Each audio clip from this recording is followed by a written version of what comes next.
my name is Stuti Verma. Today I'll discuss over the topic digestive system. मैंने आपको एक overview दे दिया था. अब हम डिटेल्स में डाइजेस्टिव सिस्टम को समझने की कोशिश करते हैं. तो सिस्टम जैसे कि मैंने बताया था, group of organs form system. तो जो सिस्टम डाइजेशन में हेल्प कर रहा है वो हमारा सिस्टम हो गया डाइजेस्टिव सिस्टम. अब डाइजेस्टिव सिस्टम जो प्रोसेस करा रहा है उसको बोलते हैं डाइजेशन. डाइजेशन क्या था? हमारा जो लार्जर मॉलिक्यूल है वो स्मॉलर मॉलिक्यूल में टूट रहा है. द ब्रेकिंग डाउन और conversion of larger molecule into small molecule और complex food into simpler food is called as digestion. तो ये प्रक्रिया जो है वो फिजियोकेमिकल है. मतलब यहाँ पे मैकेनिकल या फिजिकल काम मतलब हो रहा है, ये सिस्टम इन्वॉल्व कर रहा है. और केमिकली भी यहाँ पे डाइजेशन हो रहा है फूड का. मतलब केमिकली भी प्रोसेस हो रहा है और मैकेनिकली कैसे हो रहा है? जैसे दांत जो हैं वो चबा रहे हैं फूड को, मतलब यहाँ पे मैकेनिकल प्रोसेस हो रहा है. ग्राइंडिंग हो रही है फूड की. सबसे पहले फूड कटेगा, फिर या तो चीट फाड़ होगा उसका, टियरिंग एंड बाइटिंग जो कि दांतों की प्रकृति है. और फिर उसके बाद दांत क्या करते हैं? मोलर्स हमारे बेसिकली मोलर्स और प्री मोलर्स जो हैं वो ग्राइंडिंग और मिक्सिंग का काम करते हैं और उसमें हेल्प करता है हमारा टंग. ठीक है, तो इतना समझ में आ गया. चलिए हम इसके बारे में भी आगे पढ़ाएंगे. अब आप देख सकते हैं यहाँ मैंने डायग्राम बनाया है एक ह्यूमन बॉडी का और उसमें मैंने दिखाया है कि कैसे यहाँ डाइजेस्टिव सिस्टम यहाँ पे प्लेस्ड है उसके बॉडी में. तो हमारे वेंट्रल के ये हमारे ह्यूमन बॉडी की वेंट्रल साइड होती है और पीछे वाली साइड को डोर्सल साइड कहते हैं. तो यहाँ पे वेंट्रल कैविटीज होती हैं जैसे कि थोरैसिक कैविटी जो जहाँ पे लंग्स और हार्ट सिचुएटेड है वो हमारी थोरैसिक कैविटी है. और हमारा ईसोफेगस भी दिखता है यहाँ. और फिर डायफ्राम के बाद से ही और हमारे अपर प्लेन ऑफ पेल्विक कैविटी ये पेल्विस है. यहाँ पे ये अपर प्लेन है पेल्विक कैविटी का. तो यहाँ से लेकर डायफ्राम के नीचे ये पूरी कैविटी होती है अब्डोमिनल कैविटी.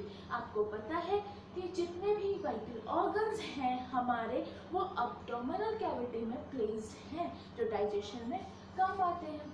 हमारा डाइजेशन तो मुंह से ही शुरू हो जाता है. From mouth onwards digestion starts. But वहाँ पे ये क्रेनियल कैविटी के नीचे है और थोरैसिक कैविटी के ऊपर. ठीक है, तो यहाँ पे हमारा प्लेसमेंट है माउथ का. आप यहाँ देख सकते हैं ये नली जो जा रही है ये है विंड पाइप. ओके, यहाँ पे दोनों कनेक्टेड है. यहाँ पे ये देख रहे हैं ये ईसोफेगस है, ये हमारी फूड पाइप कहलाती है. और ये है विंड पाइप जो है हमारी ट्रैकिया. तो यहाँ पे फूड जो गले में ना अटके और ना तो वो सांस की नली में जाए, तो इसके लिए यहाँ पे गार्ड कौन करता है? ऊवुला और एपिग्लोटिस. तो ऊवुला जो है वो बैकफ्लो ऑफ फूड, मतलब फूड हमारी नाकों के अंदर ना जाए, इसलिए वहाँ पे जब फूड गल्प डाउन करते हैं तो टंग जो है वो पैलेट से सट जाता है. ठीक है, तो यहाँ पे ऊवुला ये वाली एरिया जो विंड पाइप की है नाक से नॉस्ट्रिल से वो वाली एरिया को ब्लॉक करती है. और जब फूड बोलस के फॉर्म में नीचे की तरफ आता है, यहाँ ट्रैकिया फेरिंग्स रीजन में जो ट्रैकिया है और ईसोफेगस है दोनों मिले हुए हैं ना. तो एपिग्लोटिस क्या करता है? वहाँ पे ग्लोटिस के ऊपर होता है एपिग्लोटिस, तो वो क्या करता है? विंड पाइप को ब्लॉक करता है ताकि हमारा फूड सही डायरेक्शन में जाए. That is oesophagus. इसलिए मना किया जाता है कि खाते वक्त बात नहीं करनी चाहिए क्योंकि वो फूड पाइप विंड पाइप में जा सकता है फूड. अब यहाँ पे आप देख सकते हैं मैंने आपको बताया था कि दांत में जो इनेमल होता है वो हार्डेस्ट होता है. पूरे बॉडी में सबसे हार्डेस्ट सब्सटेंस जो पाया जाता है वो दांतों का ऊपरी परत होता है, दैट इज इनेमल. तो जो इनेमल है हमारे दांत के बारे में थोड़ा बहुत जान लेते हैं. हमारा दांत जो है वो 3 लेयर में है. ठीक है, सबसे पहले हमारे दांतों की प्रक्रिया क्या है? चबाना। देखिए दांतों का जो काम होता है वो चबाना होता है।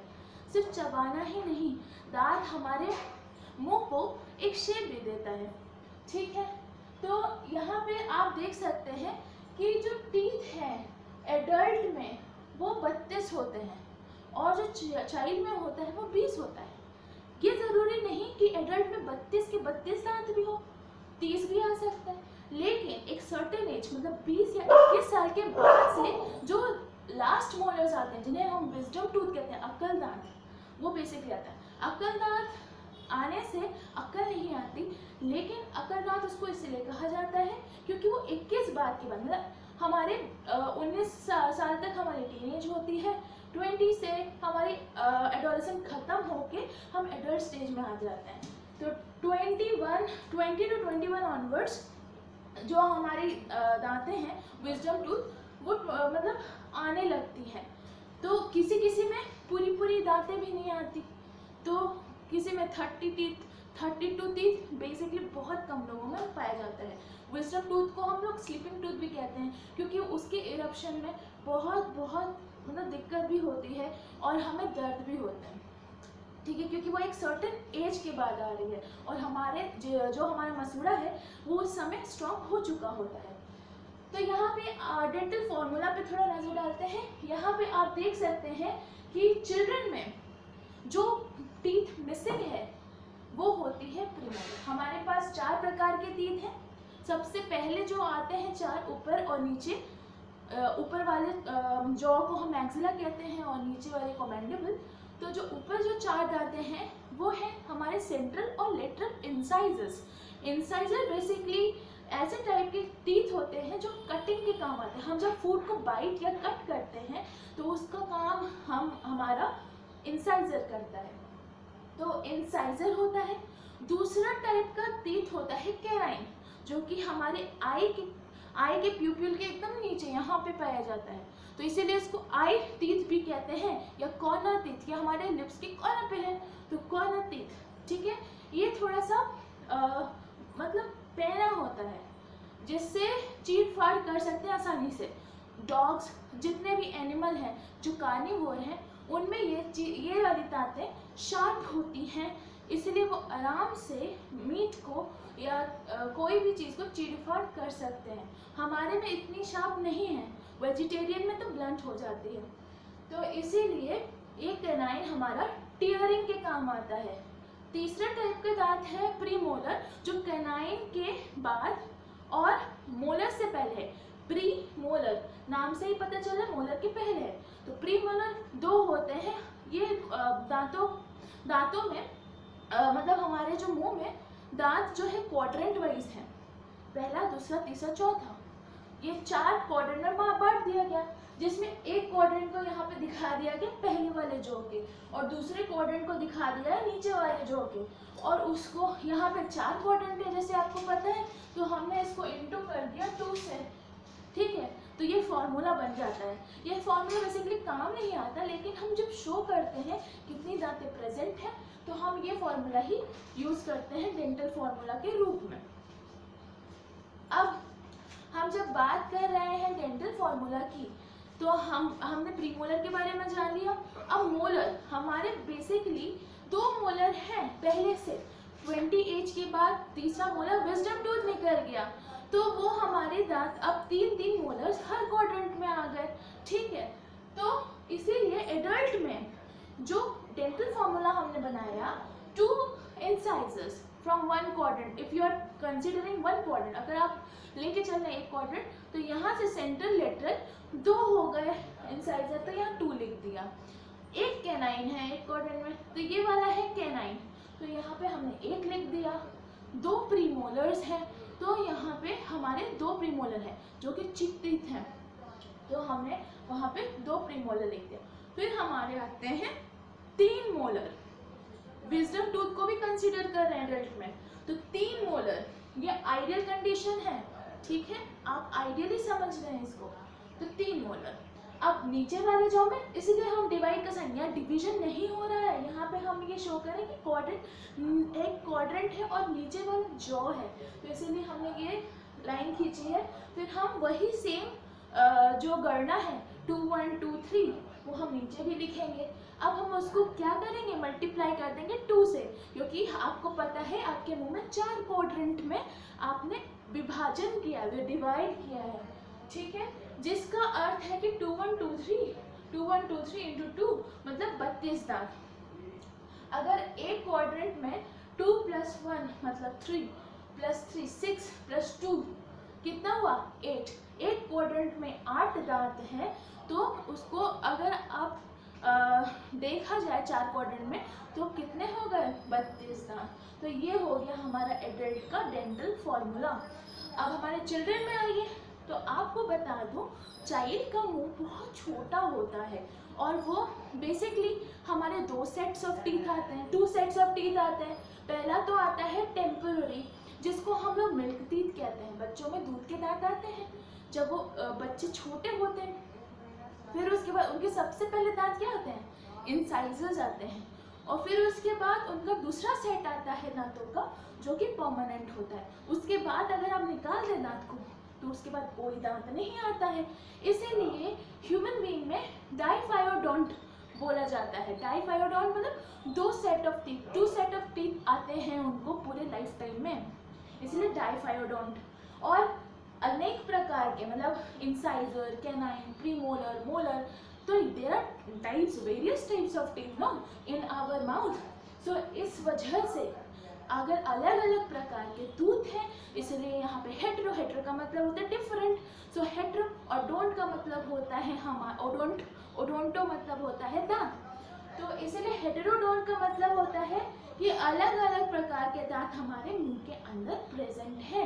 तो हम हमारे ह्यूमन बीइंग में क्या है, डाइफायोडोंट है और हेटेरोडोंट है, और क्या है थीकोडोंट, मतलब कि जो भी दांतें हमारे मुंह में प्रेजेंट हैं वो एक बेसिकली बोन में एम्बेडेड है, और वो बोन में कैसे एम्बेडेड है, सॉकेट के द्वारा, वहाँ सॉकेट बना हुआ है और हर दांत अपने पर्टिकुलर सॉकेट पे एम्बेडेड है, मतलब लगा हुआ है, तो इसीलिए उसका नाम हो गया थीकोडोंट, ठीक है। Socket, the tooth embedded in sockets are known as thecodont. तो we are diphylodont, heterodont and thecodont. Okay, so in children premolars are absent and also wisdom tooth is absent. और हम देखेंगे कि हमारे बच्चों में जो होता है वो स्पेस छोटा होता है, इसीलिए यहाँ पर हमने फॉर्मूला लिखा, 2 इंसाइजर्स हो गए, सेंट्रल और लेटरल, एक कैनाइन हो गया, तो हमने 1 लिख दिया। प्रीमोलर्स एब्सेंट है ही नहीं चिल्ड्रन में, तो हमने वहाँ 0 लिख दिया, और 2 मोलर प्रेजेंट है, क्योंकि विजडम टूथ तो 20 इयर्स के बाद आता है ना, तो यहाँ 2, तो 2 1 0 2 ऐसे हमने डिवाइड किया जॉ दिखाने के लिए, नीचे वाले जॉ में भी 2 1 0 2, अब हमने इसको मल्टीप्लाई किया 2 से, तो इसका सम क्या आता है, 2 + 1 3 + 2 क्या हुआ 5, ठीक है, 5 ऊपर हर एक क्वाड्रेंट में 5 5 टूथ है, ठीक है, 5 5 टूथ है, उसको हमने इंटू 2 किया है, मतलब कि हमारा 5 4 जा 20, तो 20 दांतें हमारे चिल्ड्रन मतलब बच्चों में 20 दांत होती है, ठीक है, इतना समझ में आ गया। अब back to our topic digestive system, ये तो दांतों के बारे में जानकारी थी। अब डाइजेस्टिव सिस्टम में आप देख रहे हैं मुंह के अंदर क्या क्या चीज़ें हैं, टीथ है, टंग है, और क्या है, मेन काम होता है सलाइवरी ग्लैंड का, क्योंकि 30% डाइजेशन तो मुंह के अंदर ही शुरू हो जाता है, तो 30% डाइजेशन मुंह के अंदर शुरू हो रहा है, हमारी जो मोलर्स ने ग्राइंडिंग अच्छे से कर दी है और मिक्सिंग भी कर दी है, और हमारा जो काटना फिटना और तोड़ने का काम कर दिया है, हमने जो फूड लिया है वो कॉम्प्लेक्स फूड है ना, तो उसको छोटे छोटे बिट में काट रहे हैं ना, तो वो हमारे दांतों ने कर दिया है काम। अब जो बाकी का काम है वो हमारा ये मुंह के अंदर होता है, ठीक है, तो ये सलाइवरी ग्लैंड देख रहे हैं आप, यहाँ पे पैरोटिड होती है, यहाँ पे सब मैंडिबुलर, क्योंकि मैंडिबल के नीचे है ना, तो सब मतलब होता है नीचे, तो सब मैंडिबुलर और लिंगुअल, ये है ना जीभ, जीभ के नीचे भी यहाँ पर एक ग्लैंड होते हैं, इसको सब लिंगुअल ग्लैंड होते हैं। वो सारे ग्लैंड्स जो है सलाइवा सिक्रीट कर रहे हैं मुंह में, ठीक है। ये सेंसिंग डक्ट्स है, ये बॉटम डक्ट्स है, ठीक है। अब यहाँ पे सलाइवा मुंह के अंदर आ गया जो ल्यूब्रिकेशन का काम करता है, फूड को पानी जो लगता है हमारे मुंह में वो सलाइवा है, और उसमें ल्यूब्रिकेशन का काम कर रहा है, फूड को बाइंड भी करेगा। फूड के अंदर अगर कोई माइक्रो ऑर्गेनिज्म है तो जो एंजाइम्स प्रेजेंट है हमारे सलाइवा में वो उन माइक्रो ऑर्गेनिजम्स को किल करेंगे, और प्लस उसमें जितने भी स्टार्च है हमारे फूड के अंदर, जो स्टार्च आए हैं वो भी हमारा डाइजेस्ट होगा हमारे मुंह के अंदर। 30% digestion is involve in the mouth onwards, मतलब 30% food is digested in mouth onwards, okay. अब जो है हमारे जो पेस्ट जैसा बना दिया है हमारे कॉम्प्लेक्स फूड को सिंपल फॉर्म में, अब उसको बॉडी के अंदर जाना भी तो है, ठीक है। तो उसको ल्यूब्रिकेट करके एक बोल के फॉर्म में बना देते हैं, जिसको हम बोलस कहते हैं। मुंह के अंदर बोलस बन जाता है, और वो बोल आराम से हम गल्प डाउन कर सकते हैं अपने ईसोफेगस के द्वारा, उसको हम पहुंचा सकते हैं कहाँ, आमाशय में, स्टमक में। डाइजेस्टिव सिस्टम पाचन तंत्र है, हमारी यहाँ पाचक क्रिया हो रही है, तो यहाँ पर हमारा जो बोलस है अब नीचे जाने के लिए तैयार है। जैसे कि हमने पहले भी बताया, बैक फ्लो ऑफ फूड बचाने के लिए ओवुला जो है वो ऊपर वाले फ्लैप की तरह से काम करता है, और ऊपर वाले नॉस्ट्रल का एरिया को बंद कर देता है ताकि विंड पाइप में ना जाए खाना। और एपिग्लोटिस, ये जो ग्लोटिस के ऊपर होता है फेरिंक्स रीजन में, वो यहाँ पे ट्रेकिया को ब्लॉक कर देता है ताकि आराम से फूड की डायरेक्शन सिर्फ ईसोफेगस में ही हो। ट्रेकिया के पीछे होता है ईसोफेगस ना, वहाँ पे प्लेस्ड है ये, तो ये पीछे की ऐसे करके बोलस नीचे नीचे नीचे जा रहा है ईसोफेगस में। अब ये समझिए, ईसोफेगस में एक बहुत खास तरीके की मूवमेंट होती है, उसको हम पेरिस्टाल्टिक मूवमेंट या मोशन कहते हैं। तो ये पेरिस्टाल्टिक मोशन बेसिकली जो हमारे ये पूरी एलिमेंट्री कनाल है हमारी, जो कि 33 मीटर लॉन्ग होती है, मुंह से लेकर एनस तक जो पाइपलाइन है ये पूरी, इसको हम एलिमेंट्री कैनाल कहते हैं। ये जो कैनाल जा रहा है जहाँ से फूड हमारा पास हो रहा है अलग अलग जगह से, वो एलिमेंट्री कैनाल है। तो बेसिकली ये जो एलिमेंट्री कैनाल इन्वॉल्व है ये गार्डेड है 4 लेयर से, ये भी समझ लीजिए। ये है सीरोसा, सबसे आउटर मोस्ट लेयर को सीरोसा कहते हैं। फिर आता है मस्कुलरिस, अलग अलग मसल्स इन्वॉल्व हैं, जैसे कि सर्कुलर हो गया, जो कि सेकेंड लेयर है हमारा आउटर से, अगर हम देखा जाए तो मस्कुलरिस, तो उसमें सर्कुलर और लॉन्गिट्यूडनल 2 मसल्स आते हैं जो कि पेरिस्टाल्टिक मोशन का काम कराने का आराम से कोशिश करते हैं। एक जगह कॉन्ट्रैक्ट होता है, एक जगह रिलैक्स, फिर ये कॉन्ट्रैक्ट होगा, फिर नीचे रिलैक्स, फिर कॉन्ट्रैक्ट, फिर रिलैक्स, ऐसे करके फूड आर्थज है तो एक वेव जैसा बनाएगा, और फूड आराम से हमारे ईसोफेगस के द्वारा, जो कि एक पाथवे फूड पाइप है, तो वो हमारे स्टमक में आ जाएगा। ये स्फिंक्टर जो है वो गार्ड का काम करता है कि फूड आ रहा है, तो अगर ये गार्ड खुलेगा, ये जो स्फिंक्टर ये डोर का है, तो ये स्फिंक्टर ऐसे बंधा हुआ है, जैसे फूड आया ये थोड़ा डायलेट हो गया और यहाँ से फूड जो है वो स्टमक के अंदर चला गया, तो ये वाला स्फिंक्टर है ईसोफेजियल गैस्ट्रिक स्फिंक्टर, जो कि कार्डियक रीजन में होता है। कार्डियक रीजन क्यों बोल रहे हैं, क्योंकि यहाँ हार्ट प्रेजेंट है। तो ये स्टमक भी तीन डिवीजन है इसका। ये है कार्डियक रीजन स्टमक का, ये जो है ये बॉडी बोलते हैं स्टमक की या फंडस, और ये होता है पाइलोरिक रीजन, पाइलोरिस, ठीक है। अब यहाँ से फूड निकलते ये आगे कार्डियक रीजन में, और हमारे फूड अब स्टमक में एंटर कर चुका है। अब यहाँ पे डाइजेशन होगा, पहले ही बता दिया स्टार्च का 30% डाइजेशन ऊपर हो चुका है। क्यों, सलाइवा में 3 एंजाइम्स प्रेजेंट थी, सलाइवरी अमाइलेज जिसको हम टाइलिन कहते हैं, लाइसोजाइम, म्यूसिन, ठीक है। इन्होंने क्या किया, म्यूसिन ने ल्यूब्रिकेट किया फूड को, लाइसोजाइम ने किल किया माइक्रो ऑर्गेनिज्म, और सलाइवरी अमाइलेज ने स्टार्च जो कि कार्बोहाइड्रेट है, ठीक है, उसको कन्वर्ट किया डाइसेक्राइड माल्टोज में, ठीक है। मुंह के अंदर अमाइलेज ने अपना काम कर दिया है। अमाइलेज मतलब, अमाइल मतलब स्टार्च, एज मतलब तोड़ना, तो स्टार्च को तोड़ दिया है, मतलब सिंपलर फॉर्म में। न्यूट्रिएंट्स जो है कार्बोहाइड्रेट हो गए, प्रोटीन हो गया और फैट हो गया।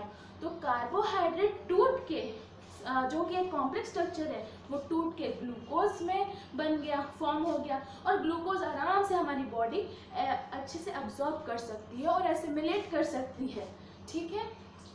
फिर उसके बाद प्रोटीन की बात करें जो कि हमारे मसल्स के लिए है, तो प्रोटीन में क्या होता है, प्रोटीन ये हमारे अमाइनो एसिड, सिंपल फॉर्म उसका होता है अमाइनो एसिड, तो अमाइनो एसिड में टूटती है। और हमारा जो फैट है वो फैटी एसिड और ग्लिसरॉल में टूटता है, जो कि उसका सिंपलर फॉर्म है, ठीक है। तो आइए, सबसे पहले किसका डाइजेशन शुरू होता है, फैट का। पहले कार्बोहाइड्रेट हमने लिया, कार्बोहाइड्रेट तो हो गई, लेकिन जो हमारे बॉडी में बसा, मतलब फैट अक्यूमुलेटेड है, वो भी टूटेगा। तो सबसे पहले जब हम एक्सरसाइज करते हैं तो जो रिजर्व फैट है वो टूटता है। हम जब खाते हैं तो कार्बोहाइड्रेट टूट रहा है, ठीक है, और वो जब एक्सेस हो जाता है तो लीवर में जाके ग्लाइकोजन के रूप में स्टोर हो जाता है। वो हम आगे पढ़ेंगे, ठीक है। सबसे पहले हम यहाँ बात कर लेते, स्टमक में आ गया है, स्टमक में आ गया है। दूसरा लेयर मस्कुलरिस था, तीसरा सब म्यूकोसा, म्यूकोसा के नीचे है तो सब म्यूकोसा, फिर म्यूकोसा। म्यूकोसा का वहाँ पे प्रेजेंट होता है गॉबलेट सेल्स, जो म्यूसिन मतलब म्यूकस सिक्रीट करता है। क्यों कर रहा है, एक प्रोटेक्टिव काम होता है म्यूकस का, ताकि हमारी जो गैस्ट्रा है, क्योंकि यहाँ पे एसिड जो है, एसिडिटी पूरे इन्वायरमेंट की बढ़ रही है एलिमेंट्री कैनाल में, तो उसको रेगुलेट करने के लिए म्यूकस सिक्रीट हो रहा है, ठीक है। अब हमारा जो म्यूकोसा है उसने म्यूकस सिक्रीट किया है और रेगुलेट किया है, तो हमारा गैस्ट्रा, हम स्टमक पे आए, स्टमक को हम यहाँ से 4 से 5 घंटा पूरा फूड रहता है, जो यहाँ से मुंह से हमने लिया है ग्रास, ये 4 से 5 घंटा स्टमक में ही रहता है, क्योंकि 4 से 5 घंटा स्टमक में डाइजेशन की प्रक्रिया हो रही है। वहाँ पे गैस्ट्रिक ग्लैंड्स प्रेजेंट हैं, कुछ सेल्स प्रेजेंट हैं जो कि वहाँ पे जूसेस और जितने भी HCl कॉन्सेंट्रेटेड HCl डाल रहे हैं। तो चीफ सेल हो गया और ऑक्जेंटिक सेल हो गए, ये 2 सेल्स जो हैं वो मेन होते हैं हमारे स्टमक में। और गैस्ट्रिक ग्लैंड्स हो गए, गैस्ट्रिक ग्लैंड्स जो हैं गैस्ट्रिक जूसेस सिक्रीट कर दिए, ठीक है। चीफ सेल्स क्या कर रहे हैं, चीफ सेल्स भी सिक्रीट कर रहे हैं, अपना सिक्रीशन डाल रहे हैं। और ऑक्जेंटिक सेल्स कॉन्सेंट्रेटेड HCl डाल रहे हैं, ठीक है। कॉन्सेंट्रेटेड HCl क्यों, क्योंकि अगर बचा कुचा माइक्रो ऑर्गेनिज्म प्रेजेंट है फूड में वो भी मर जाए और एसिडिटी बढ़े, जिससे अच्छे से फूड और टूटे, और टूट के क्या बन जाए, सेमी सॉलिड या क्लोज टू फ्लूइड फॉर्म में, जिसको हम काइम कहते हैं, ठीक है। CHYME crime. तो यहाँ पे बोलस के रूप में हमने खाया था, पेट में आके काइम बन गया। अब काइम अब क्या कर रहा है, पेट सिकुड़ रहा है, फिर रिलैक्स हो रहा है, फिर सिकुड़ रहा है, फिर रिलैक्स हो रहा है, मतलब यहाँ पे जो सर्कुलर और लॉन्गिट्यूडनल मसल थे मस्कुलरिस के, वो उसको क्या कर रहे हैं, अब अच्छे से मिक्स कर रहे हैं फूड को, किससे, गैस्ट्रिक जूसेस से और कॉन्सेंट्रेटेड HCl से। और एक चीज़ होता है जो ऑक्जेंटिक सेल सिक्रीट करता है कॉन्सेंट्रेटेड HCl के साथ, वो है इंट्रिंसिक फैक्टर। अब ये इंट्रिंसिक फैक्टर क्या है, वो हमारे एक्सट्रिंसिक फैक्टर जो कि है विटामिन B12, जो कि हमारे बॉडी में कोई भी विटामिन ऐसे ही सिक्रीट नहीं होता है। तो हम जब विटामिन B12 का सप्लीमेंट लेते हैं, जो कि बहुत ज़रूरी है, मिथाइल कोबालामिन जिसे कहते हैं, तो उससे बाइंड होके वो इंटेस्टाइन में ले जाता है, और इंटेस्टाइन में उसका एसिमिलेशन और एब्जॉर्प्शन होता है विटामिन B12 का, और बहुत ज़रूरी है विटामिन B12 हमारे लिए, बी कॉम्प्लेक्स पूरा। तो इंट्रिंसिक फैक्टर भी ऑक्जेंटिक सेल्स सिक्रीट कर रहा है।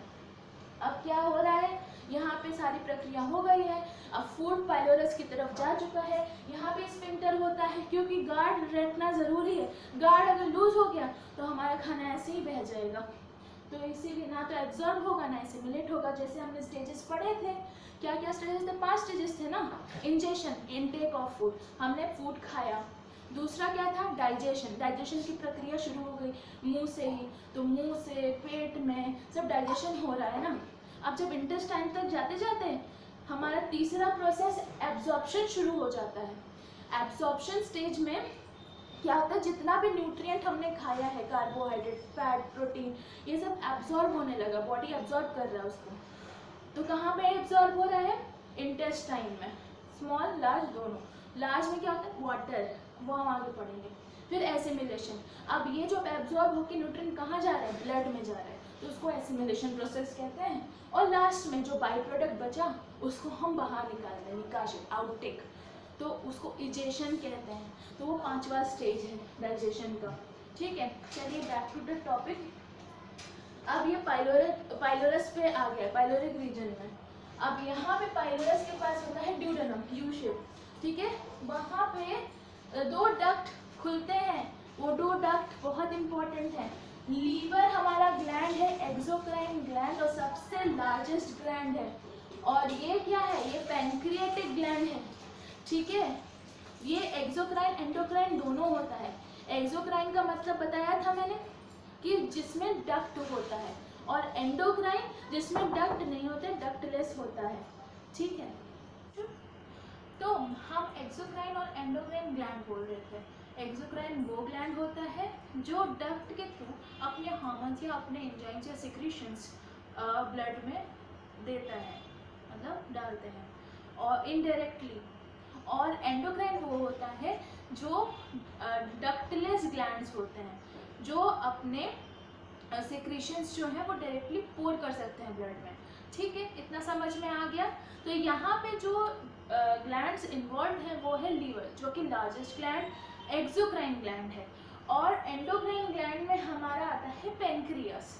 ठीक है, एंडोक्राइन ग्लैंड क्यों बोलते हैं? एंडोक्राइन ग्लैंड भी है पेनक्रियास, और एक्सोक्राइन ग्लैंड भी है। वो कैसे? ये डक्टलेस ग्लैंड भी है, डक्ट वाला भी है। क्योंकि डक्ट वाला कैसे? डाइजेशन में जब काम करता है तो ये एक्सोक्राइन ग्लैंड की तरह काम करता है। लेकिन ये इसमें पैनक्रियाज में आइलेट्स ऑफ लैंगरहैंस होते हैं, अलग अलग सेल्स प्रेजेंट है आइलेट ऑफ लैंगरहैंस में, अल्फा बीटा गामा, जिससे बीटा सेल्स से हमारे इंसुलिन जो है वो सिक्रीट होती है। तो ये याद रखिएगा, पैनक्रियाज दोनों एक्सोक्राइन ग्लैंड और एंडोक्राइन ग्लैंड की तरह काम करता है। ये लीफ लाइक स्ट्रक्चर है, एकदम लीफ की तरह लगता है, और ये इधर सिचुएटेड है स्टमक के पीछे तक।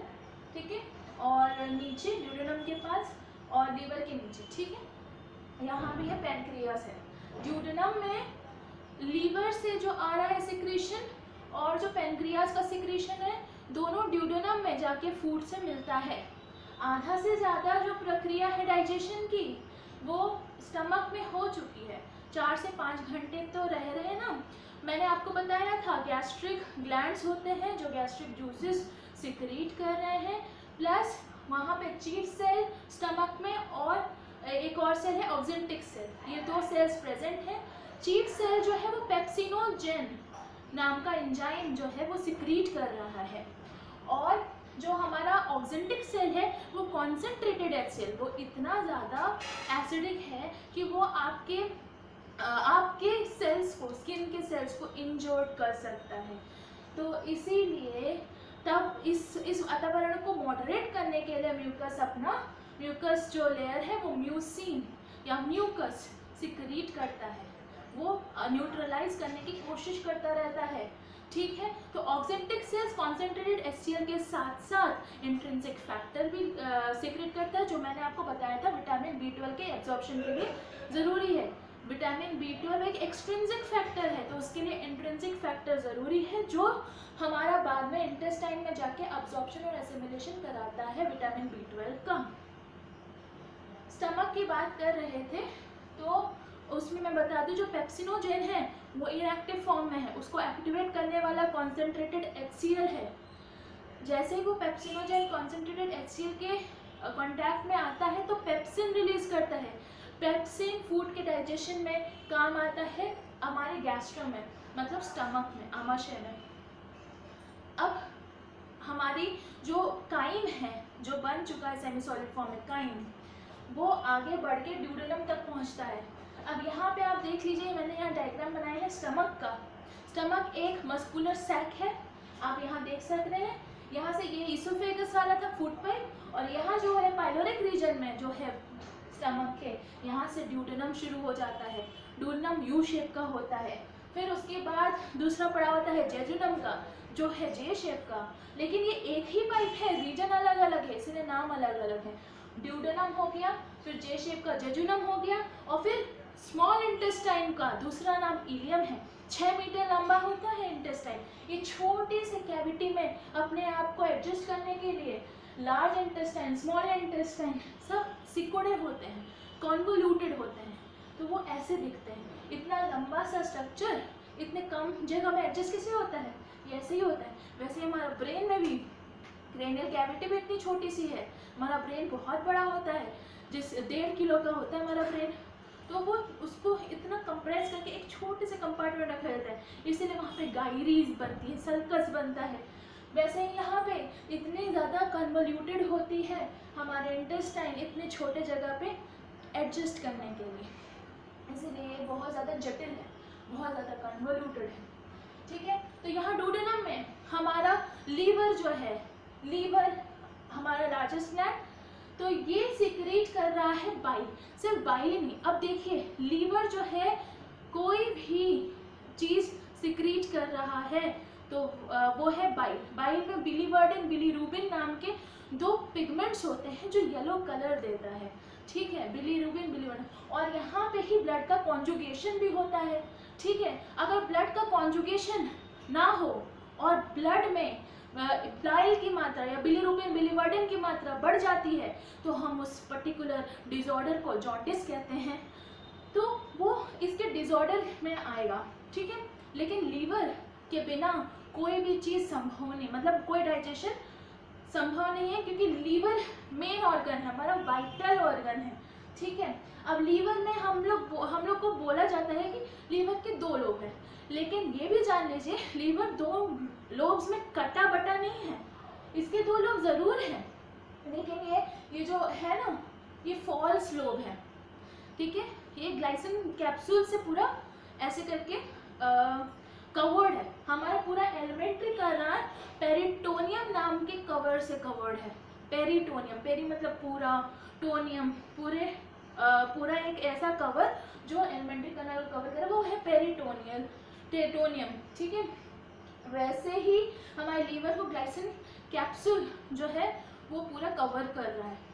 ठीक है, तो हमारा जो ये लीवर है, ये जो लोब हम लोग बोलते हैं कि बाइलोब्यूलर है, लेकिन ये फॉल्स लोब है।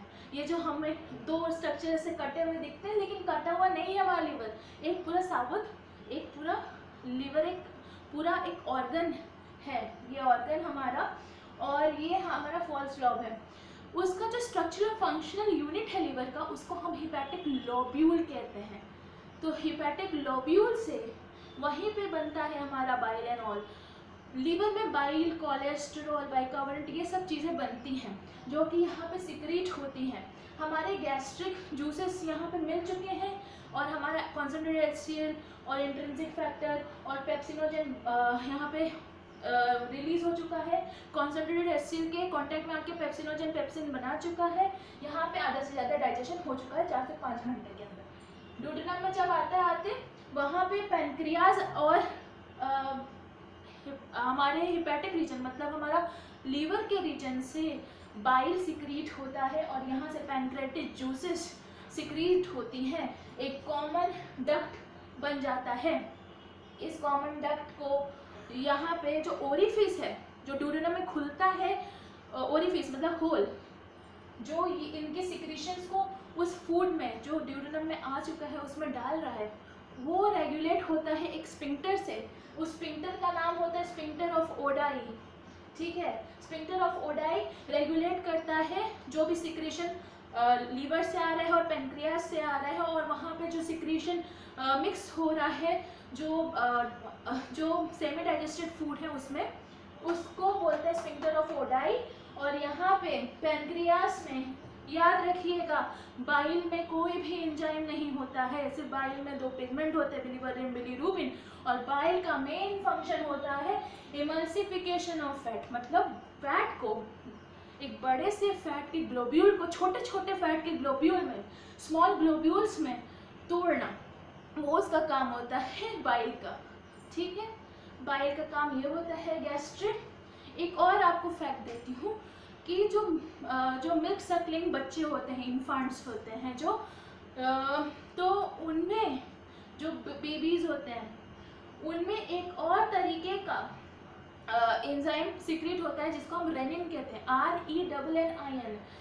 RENNIN। रेनिन क्या करता है, जो मिल्क बच्चे पीते हैं तो उसको डाइजेस्ट करता है, कर्डलिंग करता है, कर्डलिंग ऑफ मिल्क मतलब उसको दही बनाता है, कर्डलिंग ऑफ मिल्क, मिल्क को फाड़ता है हमारे स्टमक में ताकि वो अच्छे से डाइजेस्ट हो जाए। तो curdling of milk is done by rennin which is secreted in children, in small infants, okay, not children, infants, okay। अब ये आपको एक फैक्ट दे दिया, ठीक है। अब RENNIN होता है रेनिन और RENIN होता है रेनिन। वो रेनिन जो है RENIN वाला वो किडनी में सीक्रेट होता है, वो भी एक कॉमन है, ठीक है। RENNIN जो है वो एंजाइम जो है वो भी, रेनिन अलग है, ये रेनिन अलग है। ये रेनिन एंजाइम है जो कि बच्चों में, मिल्क सकलिंग बच्चे, इन्फेंट्स जो होते हैं उसमें सीक्रेट होता है कर्डलिंग ऑफ मिल्क के प्रोसेस के लिए। चलिए ये फैक्ट्स तो ये हो गया है। डुओडेनम में आते हैं, वहाँ पे हमारी प्रक्रिया हो रही है डाइजेशन की जो आधी हो चुकी है स्टमक में। अब डुओडेनम में पैनक्रियाटिक जूसेस मिले हैं जिसमें एंजाइम्स होते हैं। कौन से एंजाइम होते हैं? काइमोट्रिप्सिनोजेन। काइमोट्रिप्सिनोजेन एंजाइम जो है वो पैनक्रियाटिक जूस में होता है, वो रिलीज हुआ, पैनक्रियाटिक जूसेस रिलीज हुए। फिर ये जो आप देख रहे हैं ये है कॉमन बाइल डक्ट, ठीक है, इसको कॉमन बाइल डक्ट कहते हैं। और ये जो है यहाँ से आया, सिक्रीट किया। अब यहाँ पे ये बाइल डक्ट है क्या? बाइल सिक्रीट जो कर रहा है, जो बना रहा है वो है लीवर, ठीक है। अब लीवर ने बाइल बनाया तो एक वेस्टिजियल ऑर्गन होता है लीवर में, एक वेस्टिजियल सैक होता है जिसका मस्कुलर सैक है, वो है गॉल ब्लैडर। गॉल ब्लैडर को हम लोग कोलेसिस्ट भी कहते हैं, इसीलिए वो एक वेस्टिजियल, उसका कोई फंक्शन नहीं है एज सच। यही एक कॉमन सा फंक्शन है, जो बाइल बन रहा है लीवर में वो वहाँ पे जाके रिजर्वायर का काम करता है, उसको वो स्टोर करता है बाइल को। जब ज़रूरत होती है तो वो जब हम फैट खाते हैं तो वो क्या करता है, वो बाइल को स्क्वीज करके अपने डक्ट से निकाल के डुओडेनम में भेज देता है कि जाओ तुम अपना फैट को डाइजेस्ट करो, ठीक है। अब यहाँ पे आप देख सकते हैं, मैंने यहाँ पे एक डायग्राम बनाया है, ये गॉल ब्लैडर है और ये दो डक्ट है और ये एक डक्ट है। तो ये जो पहला वाला डक्ट है इसको सिस्टिक डक्ट कहते हैं क्योंकि ये कोलेसिस्ट से निकल है तो सिस्टिक डक्ट। और एक ये है हेपेटिक डक्ट, ठीक है, वहाँ से आ रहा है बाइल और उसमें जाके रिजर्वायर में आया तो ये हेपेटिक डक्ट। और ये जो आप देख रहे हैं जो दोनों डक्ट एक साथ जो मिल रहे हैं वो है कॉमन बाइल डक्ट। और वो कॉमन बाइल डक्ट कहाँ खुल रहा है? डुओडेनम में। इतना समझ में आ गया? अब आगे चलते हैं। तो कभी कभी कोलेस्ट्रॉल या कैल्शियम हमारे गॉल ब्लैडर में क्या होता है, सेटल डाउन हो जाता है और गॉल ब्लैडर स्टोन बनाने लगता है। तो गॉल ब्लैडर स्टोन को कोलेसिलिथियासिस बोलते हैं, कोलेसिलिथियासिस, ठीक है। तो और अगर ऐसा होता है तो डॉक्टर सलाह देते हैं कि गॉल ब्लैडर को ही रिमूव कर दो क्योंकि उसको कोई काम ही नहीं, it is a vestigial organ. So हम लोग वहाँ से गॉल ब्लैडर को हटा देते हैं। उस पर्टिकुलर प्रक्रिया को कोलेसिस्टेक्टोमी कहते हैं। हमने वहाँ से गॉल ब्लैडर को काट के हटा दिया, कोई भी दिक्कत नहीं होती है, ठीक है, क्योंकि बाइल कहाँ से बन रहा है? लीवर से, तो वहाँ गॉल ब्लैडर की ज़रूरत नहीं है। बाइल डायरेक्टली अब क्या होगा, लीवर से डायरेक्ट डुओडेनम में आ जाएगा, ठीक है, और इमल्सिफिकेशन ऑफ फैट होगा। अब आगे बढ़ते हैं। अब आप देख रहे हैं यहाँ पे आया जेजुनम। जेजुनम कुछ नहीं करता है, आगे बढ़ाता है। और फिर उसके बाद आया इलियम। हमारा स्मॉल इंटेस्टाइन 6 मीटर लॉन्ग।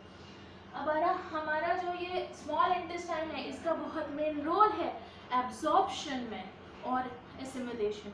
तो एब्जॉर्प्शन, अब आपको पता है कि हमारे एलिमेंट्री कैनाल गार्डेड है 4 लेयर से, तो जो एकदम लास्ट वाला लेयर है वो है हमारा म्यूकस। तो अब हम आते हैं इंटेस्टाइन पे, जिसको मीडियम कहते हैं। तो वहाँ पे म्यूकस लेयर के बाद एक और फिंगर लाइक प्रोजेक्शंस निकलते हैं ल्यूमन में, हमारा जो जहाँ पे आता है फूड, उस नली के पास ये जो ल्यूमन आप देख रहे हैं, मतलब ये जो खाली नली है, वहाँ पे फिंगर लाइक प्रोजेक्शन भी इंटेस्टाइन में होता है, जो ब्रश बॉर्डर की तरह लगते हैं, जैसे लगता है बॉटल ब्रश बॉर्डर है वहाँ बॉटल के ब्रश के जैसा। इसको हम लोग बोलते हैं विलाई, ठीक है। ये जो प्रोजेक्शन स्मॉल इंटेस्टाइन से निकल रहे हैं उनको हम कहते हैं विलाई, बॉटल ब्रश बॉर्डर होता है। इसमें ये जो बीच में आते हैं ये लिम्फेटिक वेसल है जिसको हम लैक्टिल कहते हैं, और ये नेटवर्क ऑफ ब्लड कैपिलरीज से ये पूरा नेटवर्क जो जाल है वो बिछा हुआ, वो लैक्टिल को पूरा ऐसे ऐसे से कवर करता है ना। तो ये मेन फंक्शन इसका ये है, ये फैट एब्जॉर्प्शन करता है। जो ये लैक्टिल है, जो लिम्फेटिक वेसल है, वो क्या करता है, फैट एब्जॉर्प्शन करता है। जो फैट टूट चुके हैं because of the action of bile, emulsify हो गया है, स्मॉल ग्लोब्यूल्स में बन गया है, यहाँ पे आके उसका अब्जॉर्प्शन है। अब यहाँ पे जितने भी न्यूट्रिएंट हमने खाए हैं जो काइम के फॉर्म में इसमें आ रहे हैं, वो अब्जॉर्ब होना शुरू होते हैं स्मॉल इंटेस्टाइन में। न्यूट्रिएंट्स लेता है, सारे खानों में से पोषक तत्व वो अपने अंदर सोखता है, और वो सोखने का प्रोसेस एब्जॉर्प्शन यहाँ से स्टार्ट होता है, और एसिमिलेशन भी यहीं से स्टार्ट होता है। तो यहाँ पे न्यूट्रिएंट आया फूड काइम के फॉर्म में, सारे gastric juices, pancreatic juices, bile, lipase, सब कुछ मिल चुका है। लाइपेज क्या करता है, फैट को तोड़ता है। तो ये सब मिल के अब यहाँ पे एक जो पैनक्रियाटिक जूस में काइमोट्रिप्सिनोजेन था वो इनएक्टिव फॉर्म में था, यहाँ आके एंट्रोकाइनेस आया। एंट्रम मतलब होता है इंटेस्टाइन, काइनेस मतलब तोड़ना। तो जो एंजाइम यहाँ सीक्रेट हुए वो एंट्रोकाइनेस के प्रभाव से काइमोट्रिप्सिन जब मिलता है इनएक्टिव फॉर्म में, तो वो एक्टिव फॉर्म बनाता है ट्रिप्सिन का। वो भी क्या करता है, फैट के एब्जॉर्प्शन में हेल्प करता है। ट्रिप्सिन भी फैट के एब्जॉर्प्शन में हेल्प करता है। तो हमारा बहुत ही महत्वपूर्ण कार्य हमारा स्मॉल इंटेस्टाइन करता है, सारे पोषक तत्वों को अब्जॉर्ब करने का, सोखने का काम, ठीक है। हमने ये बताया था बाइल जूस में एंजाइम्स नहीं होते, गैस्ट्रिक जूस में एंजाइम होते हैं, पैनक्रियाटिक जूस में एंजाइम होते हैं। तो यहाँ पे लैक्टिल ने फैट एब्जॉर्प्शन किया, किस फॉर्म में किया, अब इसने बाइल ने और लाइपेजेस ने क्या किया, लार्ज मॉलिक्यूल को, लार्ज ग्लोब्यूल को फैट के स्मॉल ग्लोब्यूल में फॉर्म किया, और उस स्मॉल ग्लोब्यूल मिशलर फॉर्म में होता है। मिशेल पढ़े होंगे केमिस्ट्री में, तो वो मिशलर फॉर्म में होता है जिसको हम नाम देते हैं काइलोमाइक्रोन। अब इस फॉर्म में वो लैक्टिल से, लिम्फेटिक वेसल से, जो इंटेस्टाइन में है, स्मॉल इंटेस्टाइन में फिंगर लाइक प्रोजेक्शन, उससे अब्सॉर्ब हो गया, और अब्सॉर्ब होके कहाँ जाएगा, ब्लड में जाएगा। इस प्रोसेस को, एब्जॉर्प्शन के बाद जो प्रोसेस है, न्यूट्रिएंट जो एब्जॉर्ब हो चुके हैं अब वो ब्लड में जा रहे हैं, ताकि वो पोषक तत्व तो पूरे बॉडी में फैल सके, इस पर्टिकुलर ताकि वो बॉडी एसिमिलेट कर सके, बॉडी वो सारे पोषक तत्व ले सके, इसको एसिमिलेशन कहते हैं, ठीक है।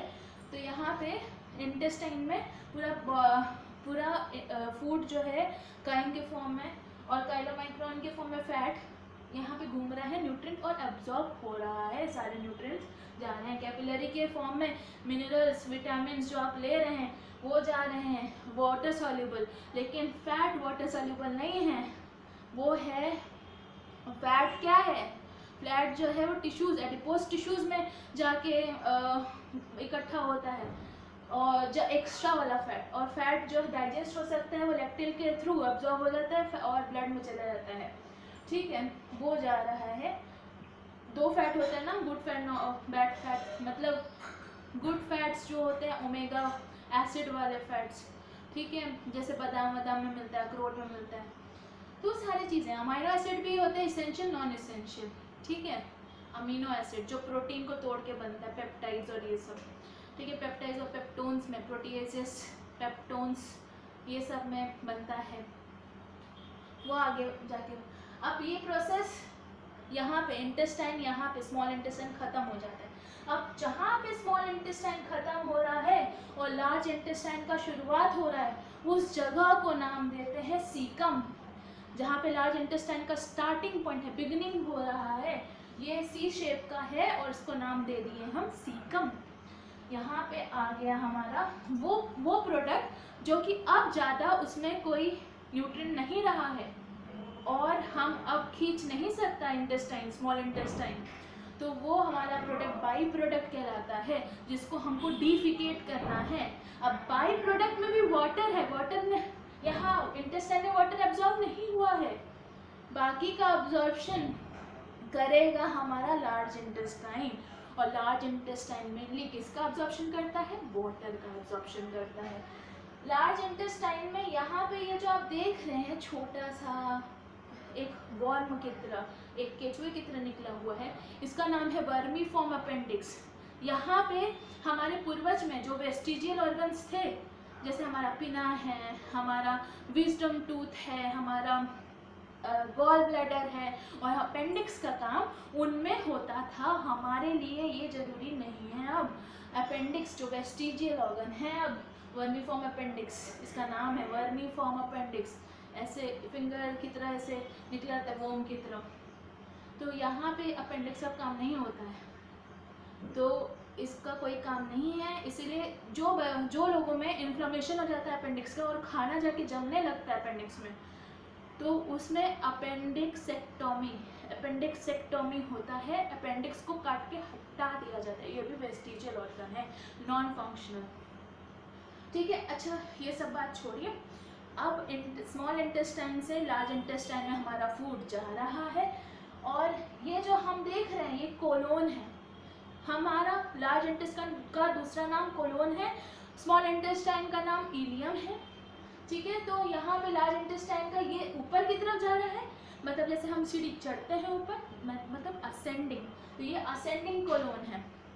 ये हो गया ट्रांसवर्स, हम सीधी सीधी चल रहे हैं हॉरिजॉन्टल प्लेन में, ट्रांसवर्स प्लेन में, तो इसका नाम हो गया ट्रांसवर्स कोलोन। और जो नीचे की तरफ हम सीढ़ी उतर के आ रहे हैं तो उसको हम डिसेंडिंग कहते हैं, तो यहाँ पे डिसेंडिंग कोलोन। यहाँ पे सिग्मोइड, ऐसे सिग्मोइड शेप का होता है, जहाँ पे रेक्टम और एनस पाया जाता है। तो यहाँ पे बेसिकली वाटर का एब्जॉर्प्शन हुआ, जो न्यूट्रिएंट हमारे स्मॉल इंटेस्टाइन में नहीं हुए थे, कुछ न्यूट्रिएंट्स जो कि वाटर सॉल्यूबल थे, वो भी यहाँ से अब्जॉर्ब हो गए लार्ज इंटेस्टाइन से। और याद रखिएगा, जो हम फल फूल खाते हैं, जो हम ग्रीन लीफी वेजिटेबल खा रहे हैं, एज अ रफेज कभी भी डाइजेस्ट नहीं होता है, लेकिन उसके न्यूट्रिएंट्स स्मॉल इंटेस्टाइन और लार्ज इंटेस्टाइन से एब्जॉर्ब हो जाता है न्यूट्रिएंट, और बाई प्रोडक्ट जो है एज इट इज़ निकल जाता है। और वो हमारे पेट के लिए रफेज बहुत इंपॉर्टेंट है। रफेज जैसे कि हमने कोई भी ग्रीन वेजिटेबल खाया, हमारे वेजिटेबल्स जो फाइबरस फ्रूट्स होते हैं वो रफेज का काम करते हैं, और रफेज हमारे पेट के लिए बहुत अच्छा है। तो जितने भी गंदगी है यहाँ पे आ गई, अब यहाँ से निकलेगा, तो यहाँ पे क्या ऐड हो गया, ये बाई प्रोडक्ट है, ठीक है। अब स्टूल में बेसिकली स्टूल जो है फॉर्म हुआ है, वो उसमें बाइल सब मिला, उसमें पिगमेंट आ चुका है स्टूल का, ठीक है। और यहाँ पे स्टूल जाके कलेक्ट होता है रेक्टम में, यहाँ से एब्जॉर्ब हो गया सब कुछ, और जितने बाई प्रोडक्ट्स बचे हैं वो यहाँ पे रेक्टम में जाके इकट्ठा हो गए, और उनको डिफिकेशन जो है वो एनस के थ्रू हुआ।